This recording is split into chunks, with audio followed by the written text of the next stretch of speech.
I play a little bit. I play the guitar more, but when I was getting older, I thought I was going to look a bit sad, an old man playing the guitar, so I got a banjo for my old age. I played a little bit. And that's not so sad. Clearly.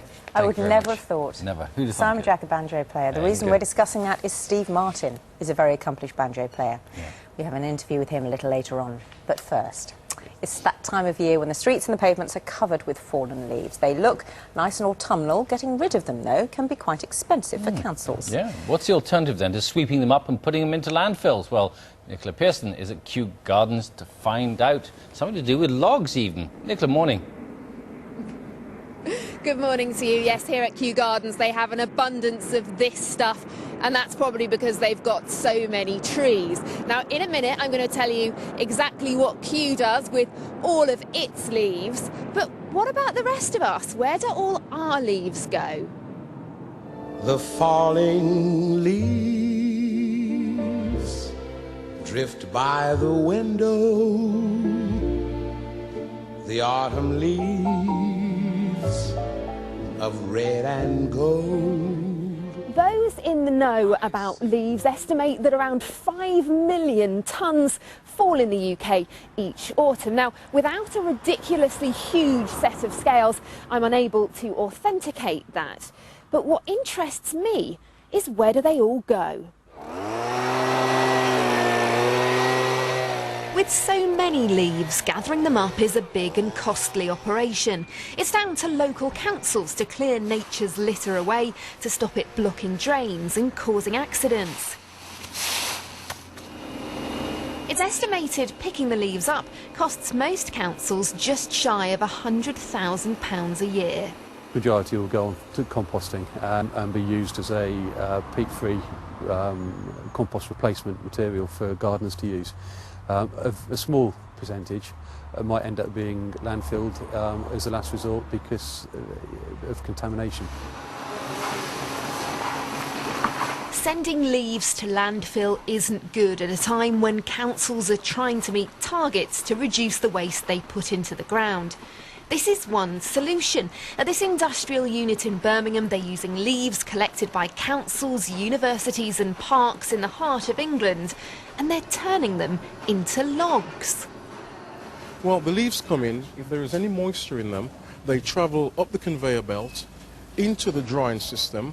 They are dried, any moisture is removed, then they go into the mixer, shredded, and then they turn into logs. People may have thought Peter was mad when he came up with the idea, but he soon convinced them of its green credentials.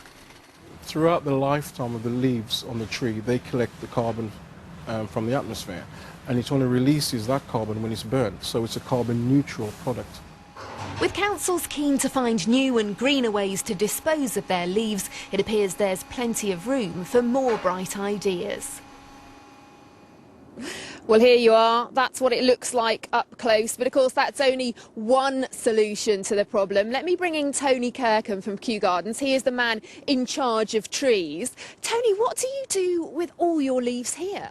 Well, we have 14,000 trees, so far too many leaves to rake up and collect. We actually use worms, and we run over all the leaves with our grass cutting equipment at this time of the year, smash the leaves up into many small pieces and then let the worms do the work. So we've got a massive workforce, and they take the leaves down into the ground overnight, and then the fungi breaks them down and we give all the nutrients back to the trees, which is what would happen in nature. Now, it doesn't sound that complicated, but can we do that at home? Anyone with a rotary grass cutting machine, a mower, can do exactly the same. If you've got leaves on your lawn, smash them up with a mower, and I think leave them overnight and you'll find that most of them will have disappeared by the morning, and the worms will have done that for you. And the only leaves that we really collect are the ones that are in flower beds and borders, and then we compost those. All right, Tony, thank you so much for talking to us. I'm going to try and keep hold of Tony so he can explain to us a bit later in the programme a bit about how to make your own compost. So hopefully we shall speak to you later. You shall. Just quickly before you go, it won't mess up your mower, will it, if you mow up your leaves? Can you quickly ask Tony?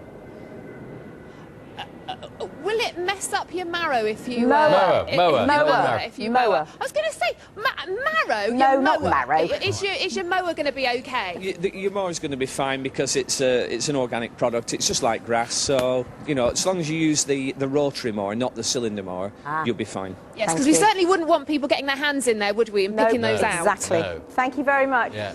But also, will it mess up your marrow? I'm only kidding. I'm only kidding. Will it mess up your marrow? No. Still to come on breakfast.